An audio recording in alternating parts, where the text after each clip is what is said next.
tutorial starts with a song, but it's only a few seconds long. Computer animation. Computer animation. Computer animation.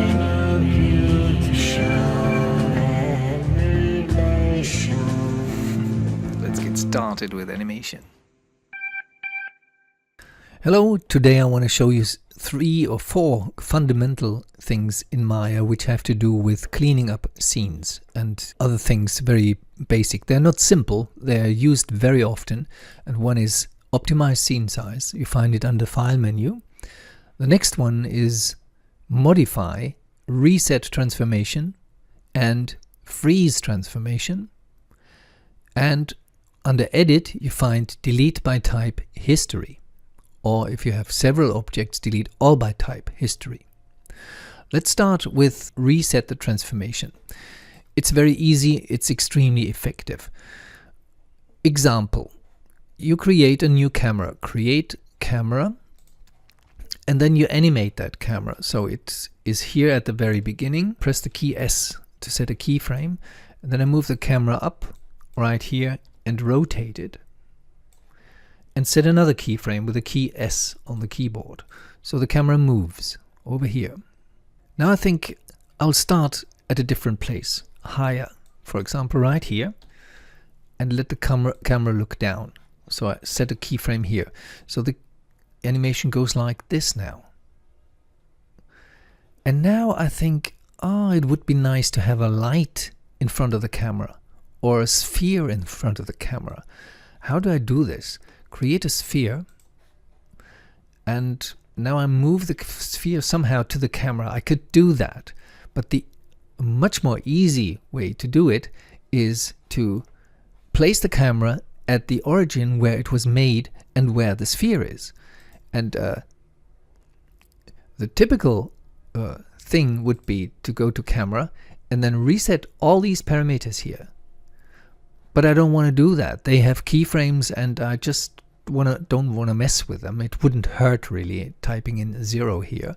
But the more elegant way to do it is to go to modify and reset the transformation. That means I'm resetting the camera to its original position, scaling and rotation. So it sits right here. Now I can move the sphere forward, scale it down, and here in the outliner with the middle mouse button, I drag the sphere to the camera. And now when I go back to 0, camera animation starts. And the sphere is always in front of the camera. And it's exactly in front of the camera because we set the whole thing up at the center of the scene. So that's the command modify reset transformation. It resets our object to a previous position with previous scaling and rotation. So that's the first thing. Freeze transformation is quite interesting too. I will create a cylinder and I rotate the cylinder and I move it up here, and when I go to the tab here, P cylinder, that's the factory where it is basically made, I can do some rotation and some scaling and some shearing like this. And then I think, wow, this is beautiful. I never want to go back to the original position, scaling, shearing, etc. Then you go to modify freeze transformation and check out what's happening here with this field here when I apply this command. Freeze transformation. All values go back to 0. And I cannot use modify reset transformation because when I use this command now it jumps back to the previously frozen transformations like this. It goes back here. So you use this command when you're very happy with the current situation. You freeze it at this point. The next thing I'm going to show you is edit delete by type history. And the typical thing for this is you create, for example, a deformer. Let's deform this with a non-linear, with a flare deformer. So the flare deformer sits here in the attribute editor, and you can change these values now. Let me change the background color so you see it better. Background color is Alt B. So I have a deformation here, and well, I might actually select these 3 faces and delete them. And then I select these faces here and I extract them using this command. Doesn't really matter what I'm doing. Now when I right mouse click, go back into object mode, I see several things here. I see the polygon cylinder, that's how we started. Then it's the shape, that's how we started. And then it's the shape original, because now it comes to delete components. Then poly extrude face, then delete components, and then the flare. I can go back in history with all these things here, but if I'm satisfied with this object and I want to keep it like this, I want to throw away all these history things, and that's why I go to delete by type history.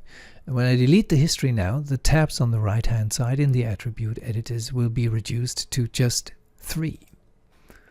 Actually 4. Initial shading group is here as well. Doesn't matter, it has to do with the look and the shader. So it's the polygon cylinder here, and the polygon shape, which is basically showing that cylinder in the scene, and then shading things. So this is delete by type history.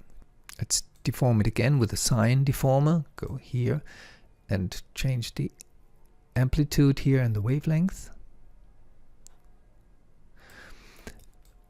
If you delete that deformer, let me delete it now, it's selected, I delete it, you go back to the original. Press Z in order to go back to the previous one. When I select this object and delete by type history, I delete the sine function and I keep the object as it is. Well, and finally, let me duplicate this object, Control D, and move it a little bit to the side. And right mouse click, give it a new material. Arnold Material Standard Surface Shader, and I make it red or blue. And I create a new shader here. And this shader is going to be red. So I have these 2 objects in the scene. And now imagine you have 100 objects and you have lots of shaders. When you go here, this icon is opening the hypershader. The hypershader shows you the 2 Arnold shaders. That's the blue one and that's the red one. And the Lambert, which is the default shader here, which is not used in the scene anymore, and the particle cloud, which is not used because we don't have particles here, and the shader glow, we don't have a glow. So basically, we have these 2 here. Now, when you decide to delete this object, I delete it now. So it's gone. I have in the outliner, I only have the polygon cylinder 2, which is the blue one here, with this shader.